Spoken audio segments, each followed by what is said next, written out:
பாண்டவர்கள் அனைவரையும் காப்பாற்றுபவன் மேலும் ரட்சிப்பவன் பீமன் தான் என்று உங்களுக்கு தெரியும். அப்படி உயிருக்கு உயிராக இருக்கும் தன் சகோதரனான பீமனை பாண்டவர்கள் நரபலி கொடுக்க தயாரானார்கள் என்று சொன்னால் உங்களால் நம்ப முடிகிறதா?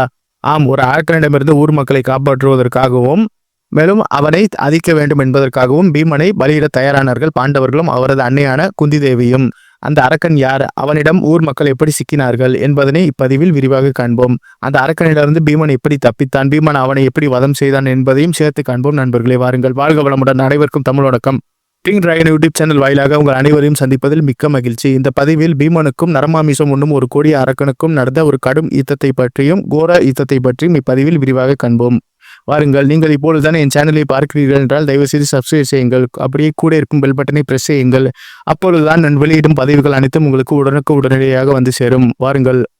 உங்களுக்கே தெரியும், பீமனுக்கும் ராட்சசியான இடிம்பிக்கும் திருமணம் முடிந்தது பிறகு ஒரு வருடம் கழித்து கடோத்கஜன் என்ற ஒரு வீர மகன் பிறந்தான் என்று. மேலும் அங்கு குடிக்கொண்டிருந்த அனைத்து அரக்கர்களும் பீமனை தன் மன்னராக ஏற்றுக்கொண்டார்கள். அது மட்டும் இல்லாமல் பீமன் அங்கு இருக்க விருப்பம் கொள்ளாமல் அந்த வனத்தை விட்டு சென்று விட்டான். மாறாக அவன் தன் மகனை அந்த அரக்கர்களுக்கு தலைவனாக முடிசூட்டியும் சென்று விட்டான். அதன் பிறகு அவர்கள் அந்த வனத்தில் இருக்க விருப்பம் கொள்ளாத காரணத்தினால் அவர்கள் வெளியேறி விட்டார்கள். வெளியேறிய பிறகு அவர்கள் ஏகசக்கரம் என்ற புறத்திற்கு தஞ்சம் தேடி போனார்கள். அப்பொழுது பீமனும் அவரது சகோதரர்களும் அனைவரும் சேர்ந்து ஏகச்சத்திர புறத்திற்கு சென்றார்கள். அது ஒரு அழகிய கிராமம். அந்த கிராமம் எப்படி இருக்கும் என்றால் பச்சை பசேல் என்று இருக்கும். அது மட்டும் இல்லாமல் அமைதியான சூழலும் நிம்மதியான மனிதர்களும் தர்மவான் குணம் கொண்ட மனிதர்களும் மட்டுமே அங்கு அதிகமாக வசிப்பார்கள். அது மட்டும் இல்லாமல் அந்தணர்கள் அதிகம் வாழும் கிராமமும் அதுதான். எனவே அந்த கிராமத்திற்கு சென்று சிறிது காலம் ஓய்வு எடுக்கலாம், அது மட்டும் இல்லாமல் நிம்மதியாக வாழலாம் என்று அனைத்து பாண்டவர்களும் அவரது தாயான குந்தி தேவியும் வாழ சென்றார்கள். மேலும் அந்த கிராமத்தில் அந்தணர்கள் தான் அதிகம் வசிப்பார்கள் என்று தெரிந்தவுடன் அவர்கள் அனைவரும் அந்தணம் வேஷம் இட்டு அந்த கிராமத்திற்கு சென்றார்கள். அப்பொழுது தினமும் யாசகம் கேட்டுதான் உணவு உண்பார்கள். அப்பொழுது அனைவரும் ஊர் மக்களிடம் சென்று யாசகம் கேட்டு, அதாவது அரிசி, தானியம், பழங்கள், காய்கள் அனைத்தையும் கேட்டு அதன் பிறகுதான் குடிலுக்கு வந்து அந்த காய்கனிகளை சமைத்து விட்டு சாப்பிடுவார்கள். சாப்பிட்டு விட்டு நிம்மதியாக இருப்பார்கள். சிலர் யாசகம் தந்தார்கள். சிலர் நீங்கள் பார்ப்பதற்கு ராஜாக குடும்பத்தை சேர்ந்தவர்கள் போல தெரிகிறது, அது மட்டும் இல்லாமல் நீங்கள் பார்ப்பதற்கு அந்தணராக இருந்தாலும் சரி உங்கள் தோற்றமானது ஒரு ராஜகுமாரர்களைப் போல இருக்கிறதே என்று அனைவரும் புகழ்ந்தார்கள். சிலர்கள் பீமனை பார்த்து நக்கலாக பேசினார்கள். நீ எவ்வளவு பெரிய பைல்வானாக இருக்கிறாய், மேலும் ஒரு வீரனாகவும் இருக்கிறாய், மல்யுத்தம் செய்யும் ஒரு வீரனாகவும் இருக்கிறாய், பெருத்த சரித்திரத்துடனும் இருக்கிறாய், நீ இங்க வந்து யாசகம் கேட்கிறாயே, உனக்கே அசிங்கமாக இல்லையா என்று அவர்களை தூற்றினார்கள். உனக்கு யாசகம் தர முடியாது என்று அவனை அவமானமும் செய்தார்கள். அதையும் பொறுத்து கொண்டான் பீமன் தன் சகோதரர்களுக்காக. ஆனால் மற்ற 4 பாண்டவர்களுக்கும் அவர்கள் யாசகம் வழங்கிவிட்டார்கள். அதன் காரணம் என்னவென்று எனக்கு தெரியவில்லை.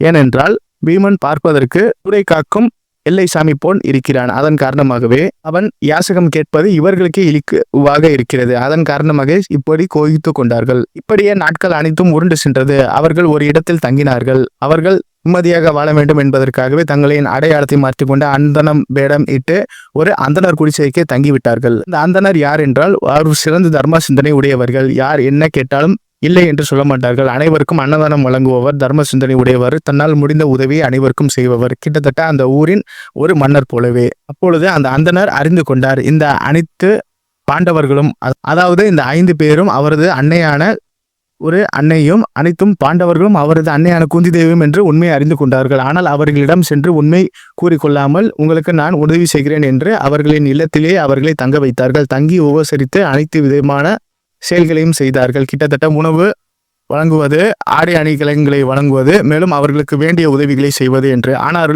பாண்டவர்கள் அனைவரும் உண்ணும் உணவிற்கு நாங்கள் ஏதாவது வேலை செய்வோம் என்று கூறிக்கொண்டே வயல் வேலை, காட்டு வேலை, மேலும் மணலை எடுப்பது, மண்பாண்டம் செய்வது, ஊர் மக்களுக்கு உதவி செய்வது போன்ற அனைத்து வேலைகளையும் செய்து அவர்களின் கடனையும் தீர்த்து கொண்டார்கள். அப்பொழுது நாட்கள் உருண்டு செல்லும் பொழுது அந்த அந்தணர் பெரும் சோகத்தில் இருந்தார். அப்பொழுது குந்தி தேவி அந்தணரை பார்த்து, ஐயா, நீங்கள் ஏன் சோகமாக இருக்கிறீர்கள், ஏன் இவ்வளவு வேதனையில் வாடுகிறீர்கள் என்று கேட்டார்கள். அப்பொழுது ஒன்றும் இல்லை தேவியே, நீங்கள் சற்றே என்னிடமிருந்து விலகி செல்லுங்கள் என்று கூறினார். அப்பொழுது அந்தணரின் சோகத்தை உணர்ந்து கொண்ட குந்தி தேவி என்ன கூறினார்கள் என்றால், நாங்கள் உங்கள் உறவினர்கள் போல, நீங்கள் என்னிடம் தைரியமாக கூறலாம், நான் உங்களுக்கு சகோதரி போல, என்ன வேண்டுமானாலும் கூறுங்கள், நான் உங்களுக்கு நிச்சயமாக உதவி செய்கிறேன் என்று உரைத்தார். அப்பொழுது அந்த அந்தணர் மனம் விட்டு குந்தி தேவியிடம் கூறினார், இந்த ஏகசக்கரப்புறத்தை ஒரு அரக்கன் தன் வசம் கட்டுப்படுத்தி வைத்திருக்கிறான் தேவியே, மேலும் தன் மாயாஜால வித்தையாலும் தன் பலத்தாலும் பல நாட்கள் கட்டுப்பாடுக்குள் வைத்து உள்ளான். மேலும் அவன் நரமாமிசம் உண்ணும் ஒரு ராட்சசன் ஆவான். அது மட்டும் இல்லாமல் அவனுக்கு பயந்து இந்த நாட்டு மன்னர் கூட அவனை ஒன்றும் செய்ய மாட்டேங்கிறார்கள். மேலும் தினமும் ஒரு மனிதன் ஓட்டி செல்கின்ற மாடையும் அது மட்டும் இல்லாமல் வண்டி நிறைய உணவுகளையும் அதனுடன் செல்லும் அனைத்து ஜீவராசிகளையும் அவன் பிடித்து சாப்பிட்டு விடுவான். அவன் தொந்தரவு தாங்காமல் தான் நாங்கள் அனைவரும் அவனுக்கு வண்டி நிறைய உணவுகளையும் அதனுடன் அதை ஓட்டி செல்லும் மனிதனையும் நாங்கள் பலியிட வேண்டும் என்று ஒப்பந்தம் செய்து கொண்டு இருக்கிறோம். அது மட்டும் தினமும் அவனுக்கு கிடைக்காவிட்டால் இந்த நாட்டையே அவன் அழித்து விடுவான். மேலும் இந்த உலகத்தை அழிக்கும் சக்தியானது அவனுள் இருக்கிறது. அவன் ஒரு கொடிய அரக்கன் ஆவான். நாங்கள் ஒரு நாள் உணவு தரவில்லை என்றால் அவன் நேராக ஊருக்கே வந்து அனைத்து மக்கள்களையும் அடித்து நொறுக்கி விடுவான். சிலரை அவன் வதம் செய்வான், சிலரை உண்டும் விடுவான். அதன் காரணமாக சோகத்தில் இருக்கிறோம். அவனுக்கு பயந்துதான் அவனை எதிர்க்காமல் அனைவரும் அவன் கேட்கும் அனைத்தையும் வழங்கிவிட்டார்கள். வீட்டுக்கு ஒவ்வொருவராக பலியிட வேண்டும் என்று கட்டளையும் இட்டபடி அவனுக்கு நாங்கள் ஒவ்வொரு மனிதனையும் டெய்லி பலி கொடுத்து கொண்டிருக்கிறோம். ஏகசக்கரபுரத்தில் இது வழக்கமாக மாறிக்கொண்டிருந்தது. ஏகசக்கரபுர மக்கள் அனைவரும் அவனிடம் மாட்டி தவித்து கொண்டிருக்கிறார்கள் என்று எங்களுடைய முறை. அதன் காரணமாக எங்கள் வீட்டில் ஒருவரை நாங்கள் சென்று அவனுக்கு வழங்க வேண்டும். அதன் காரணமாக நான் சோகத்தில் இருக்கிறேன். நான் சென்று விட்டால் என் மனைவி மற்றும் என் பிள்ளைகளை யார் காப்பாற்றுவாள் என்று சோகத்தில் இருந்தேன். ஆனால் உங்கள் ஐவரையும் உங்களையும் பார்த்தவுடன் எனக்கு நம்பிக்கை வந்துவிட்டது. நீங்கள் இந்த ஏகசக்கரபுரத்தை காப்பாற்றுவீர்கள். மேலும் நான் இறந்தால் கூட என் குடும்பத்தை நீங்கள் பார்த்துக் கொள்வீர்கள் என்று. இப்பொழுது குந்தி தேவி கோபத்துடன் ஒன்று கேட்டார். ஏன் இவ்வாறு அவனுக்கு பயந்து நீங்கள் இருக்கிறீர்கள்? நீங்கள் நேராக அஸ்தினாபுரத்திற்கு சென்று பீஷ்மரிடம் இதனை வேண்டுகோள் விடுத்தால் அவர் நிச்சயமாக அந்த அரக்கனை வதம் செய்து விடுவார்கள். நீங்கள் ஏன் இவ்வாறு செய்யவில்லை? அவனுக்கு பயந்து இந்த மக்கள் அனைவரும் சரி, இந்த மண்ணை ஆளுகின்ற சிறுநில மன்னரும் சரி அவனுக்கு பயந்துதான் ஒன்றும் சொல்லாமல் இருக்கிறார்கள். இந்த பிரச்சனை கூட வெளியே தெரிய மாட்டேங்குது. இந்த ஊரை அவன் இவ்வாறு கட்டுப்படுத்தி வைத்திருக்கிறான். தேவியே, எனக்கு என்ன செய்ய வேண்டும் தெரியவில்லை. நானே என்று சென்று என்னை நானே பலி கொடுத்து கொள்கிறேன். மேலும் அவனுக்கு வண்டி நிறைய உணவுகளையும் வழங்கி விட்டு வருகிறேன். வரமாட்டேன் என்று கூறிக்கொண்டார். குந்தி தேவி ஒன்று கூறினார். இன்று நாங்கள் செல்கிறோம். மேலும் நாங்கள் இருக்கிறோம். உங்களுக்கு என் மகனான பீமன் உங்களுக்கு பதிலாக அந்த வண்டியை ஓட்டி செல்வான். உணவு வழங்குவதற்கும் ஒரு ஆளை பலி கொடுவதற்கும் அவன் தயாராக இருப்பான். அவனை நானே அவனுக்கு அனுப்பி வைக்கிறேன் படையலாக என்று உரைத்தார் குந்தி தேவி. இப்பொழுது வேலை செய்து கொண்டிருந்த பீமனை பாற்று பீமா என்று உரைத்தவுடன் பீமன் என்ன அண்ணே கூறுங்கள் என்று வந்தான். அப்பொழுது குந்தி தேவி நடந்த அனைத்தையும் கூறினார்கள். அப்படியா, நானே என்று செல்கிறேன் அண்ணையே. இது என் முறைப்படிதானே நடக்கிறது. மேலும் என் விதி அவ்வளவுதான் என்று நினைத்து கொண்டு நானே செல்கிறேன். இந்த ஊருக்காக என்னை நானே பலியிட தயாராக இருக்கிறேன் என்று உரைத்தான். அந்த அரக்கனிடம் சென்று சரணம் அடைந்து விடுகிறேன் என்று சிரித்துக்கொண்டே பீமன் சென்றான். அப்பொழுது அந்தனர் பெரும் சோகத்தில் இருந்தான். இவ்வாறு நம்பி வந்தவரை நான் என் சுயத்திற்காக அனுப்புவது சரி கிடையாது தேவியே, என்னை சங்கரத்தில் ஆழ்த்தார்கள் என்று கூறிக்கொண்டே அவர் வாக்குவாதம் செய்தார். பிறகு பீமன் சிரித்துக்கொண்டே, பாருங்கள் அந்தனரே, நானே செல்கிறேன். இது எனக்கு ஒன்றும் பெரிதல்ல என்று கூறினார்கள். மேலும் இது ஒரு தியாகம்தான், எனக்கு சொர்க்கத்தில் இடம் கிடைக்கும் என்று உரைத்தார் பீமன். அப்பொழுது பீமனின் சொல்லை அவர் ஏன் இவ்வாறு தைரியமாக சொல்கிறான் என்று அவருக்கு தெரியவில்லை. பிறகு நகுலனும் சகாதேவனும் அவனை கேலி செய்தார்கள். பீமனுக்கு அண்ணனுக்கு இன்று சரியான விருந்துதான். மேலும் தர்மன் கூறினார், எச்சரிக்கையாக பீமா என்று. அவன் ராட்சசன் என்று உரைத்தார். அப்பொழுது அர்ஜுனன், நான் உன் கூடயே வருகிறேன் பீமா. அவனுக்கு உணவு வழங்கிவிட்டு திரும்பி பார்க்காமல் வந்துவிடு. என் காண்டிபத்தால் அவனை ஒரே சீவாக சீவி விடுகிறேன் என்று உரைத்தார். இங்கே பார் அர்ஜுனா, உன் காண்டிபம் எல்லாம் ஒன்றும் அவனை ஒன்றும் செய்ய முடியாது. அது மட்டும் இல்லாமல் நானே என்று சென்று அவனை வதைக்கிறேன். அது மட்டும் இல்லாமல் உணவை உண்ண போகிறேன். நீ அமைதியாக வேடிக்கை மட்டும் பார் என்று உரைத்தார். அப்பொழுது அர்ஜுனன் பின்தொடர்ந்து சென்றான், பீமனுக்கு தெரியாமலே. பிறகு பீமன் ஒரு வண்டி நிறைய உணவுகளையும், அதாவது பல்வேறு வகையான உணவுகளையும், அசைவ சைவ உணவுகளையும் எடுத்துக்கொண்டு அதனுடன் தேன், பால், சாராயம் மற்றும் பல்வகையான பானங்களையும் ஒரு அண்டா நிறைய வண்டியில் எடுத்து சென்று ஒரு வண்டியில் கட்டிவிட்டு 2 மாடுகளையும் பூட்டிவிட்டு அந்த வண்டியை ஓட்டி செல்கிறான். பீமன் பிறகு இந்த ஏகசக்கரபுரத்தில் இருந்து பகாசுரன் இருக்கும் திசைக்கு சென்றான் வண்டிகளை ஓட்டிவிட்டு. பகாசுரன் உடன் இருந்த சிறிய அரக்கர்கள் அனைவரும் சேர்ந்து, மன்னா, எனக்கு நமக்கு உதவு கிடைத்து விட்டது. அது மட்டும் இல்லாமல் பெருத்த சரீரத்துடன் ஒருவன் வருகிறான் என்று நமக்கு சரியான விருந்தான் என்று உற்சாகத்துடன் கத்தி கூப்பாடு போட்டார்கள். ஜெய் பகாசுரா என்று முழக்கமும் விட்டார்கள். பிறகு அந்த வண்டியை எடுத்து சென்று பீமன் ஒரு மரத்தடியில் அமர்ந்து விட்டு நிம்மதியாக அமைதியாக அனைத்து உணவுகளையும் உண்டான். மேலும் அவன் சாராயம் மட்டும் குடிக்கவில்லை. காரணம் என்று உங்களுக்கே தெரியும், அவன் ஒரு டீடோட்லர் ஆவான். அனைத்து உணவுகளையும் அனைத்து பானங்களையும் உண்டு மகிழ்ந்தான் பீமன் மகிழ்ச்சியாக. அப்பொழுது சிறிய அரக்கர்கள் அனைவரும் சென்று பகாசுரனிடம் கூறுகிறார்கள், வண்டிக்காரன் அனைத்து உணவுகளையும் உண்டு கொண்டிருக்கிறான்.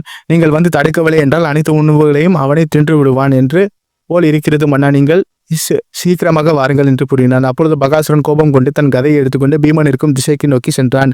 எனக்கான உணவுகளை நீயே உண்டு கொண்டிருக்கிறாயா? உன்னையும் நான் இன்று உண்ண போகிறேன் என்று கத்தியபடியே பீமன் அருகிலுக்கு சென்றான் பகாசுரன். அப்பொழுது பீமன் அருகில் சென்று அவன் முதுகில் சென்று ஒரு எத்து விட்டான். பீமன் கீழே விழுந்தான். ஆனால் பொறுமையாக உணவு ஊடித்தமுடன் அவன் நேராக பார்த்து, நீதான் பகாசுரனா? மக்களை அனைவரும் துன்புறுத்தி என்று கூடிய அரக்கனா? மேலும் நரமாசமும் மாடுகளையும் உண்பவனா நீ? என்று உன்னை பரலோகம் அனுப்பிவிடுகிறேன் என்று கர்ஜித்தபடியே பீமன் அவன் எதிரிலுக்கு சென்று அவனை வதம் செய்வதாக சபதம் எடுத்து அவனுடன் போர் புரிய தயாரானார்.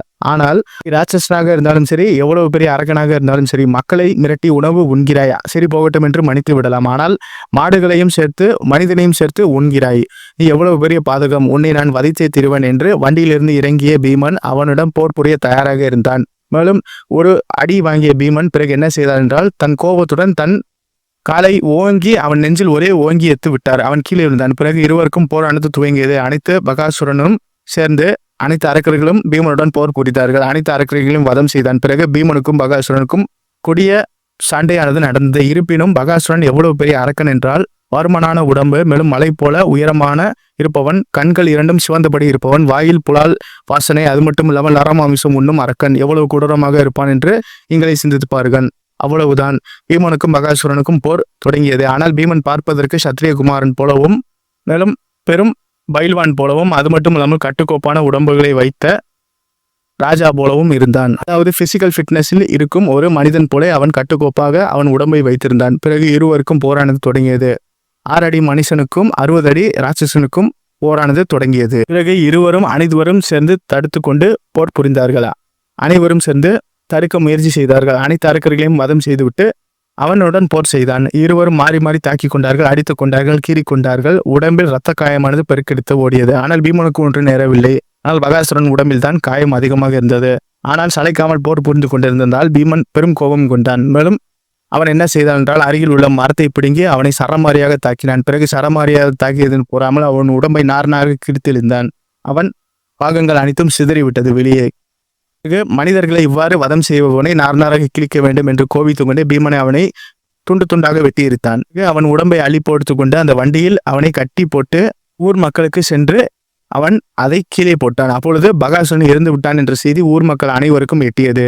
இதனை கண்ட அனைவரும் சந்தோஷம் பட்டார்கள். ஆனால் இதனை ஜெயித்த பீமன் வெறும் கர்ஜனையோடு அவன் சிரித்தான். அந்த சிரிப்பே அரக்கத்தனமாக இருந்தது.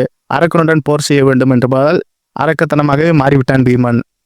இந்த காலத்தில் நாம் உடல் வலிமையும் மன வலிமையும் ஒன்று சேர்ந்தால் மட்டுமே ஜெயிக்க முடியும் என்பதற்கு எடுத்துக்காட்டே பீமன் தான். இது பீமனை பார்த்து ஏளனம் செய்த அனைவரும் சேர்ந்து, பீமன் இவ்வளவு பலசாலியா இருக்கிறீர்கள் ஐயா, எங்களை மன்னித்து விடுங்கள், நாங்கள் உங்களுக்கு யாசகம் தராமல் இருந்தது தவறுதான். நீங்கள் பார்ப்பதற்கு அரக்கன் போல இருந்தீர்கள், ஆனால் நீங்கள் யாசகம் கேட்பதால் எங்களுக்கு ஒரு மாதிரியாக இருந்து விட்டது, அதன் காரணமாகவே உங்களை நாங்கள் இவ்வாறு கேலி செய்தோம் என்று கூறிக்கொண்டார் மன்னிப்பு கேட்டவர்கள். மேலும் இந்த ஏக சக்கரபுரத்தை காத்த சாமி நீங்கள் தான். இந்த ஏகச்சக்கரபுரத்திற்கு ஒரு விடிவுகாலம் தந்தவர்களும் நீங்கள் தான் இந்த ஏகச்சக்கரபுரத்திற்கு மன்னராக இருக்க வேண்டும் என்று அனைவரும் வேண்டுகோள் வித்தார்கள். இல்லை மக்களே, எனக்கு நிறைய வேலை இருக்கிறது. அது மட்டும் இல்லாமல் என் தந்தையின் ஆணையையும் என் தாயின் ஆணையும் நிறைவேற்றுவர் தான் என் தலையான கடமை. தந்தை என்றால் பாண்டு, அவர் தெய்வமாக இருந்து எங்களை வழி நடத்துகிறார். என் தாயின் ஆணையை சிறந்தது. தாயின் ஆணைக்காகவே இவர்களை வதம் செய்தேன். அது மட்டும் இல்லாமல் உங்களையும் காத்து ரட்சித்தேன். இப்பொழுதுதான் பிரச்சனையெல்லாம் முடிந்து விட்டதே, நீங்கள் நிம்மதியாக இருங்கள், அனைவரும் நலமாக இருக்கிறீர்கள் என்று கூறிக்கொண்டு பீமன் அங்கிருந்து சென்றான். அப்பொழுது பீமன் அவன் அடுத்த பயணத்தை தொடங்கிவிட்டான். அனைவரும் வேறு திசைக்கு சென்றார்கள். அப்பொழுது திரௌபதியின் சுயம்வரம் துருபத மகாராஜாவால் ஏற்பாடு செய்யப்பட்டிருந்தது. அங்கு சென்றார்கள் என்று இந்த கதையை முடித்துக் கொள்கிறேன். இவ்வாறு தான் பகாசுரன் வதைத்தான் பீமன். நன்றி, வணக்கம். ஓம் நம சிவாய. உங்கள் உடலை பேணி பாதுகாக்குங்கள், அதுதான் உங்களுக்கு பெரும் சொத்து ஆகும்.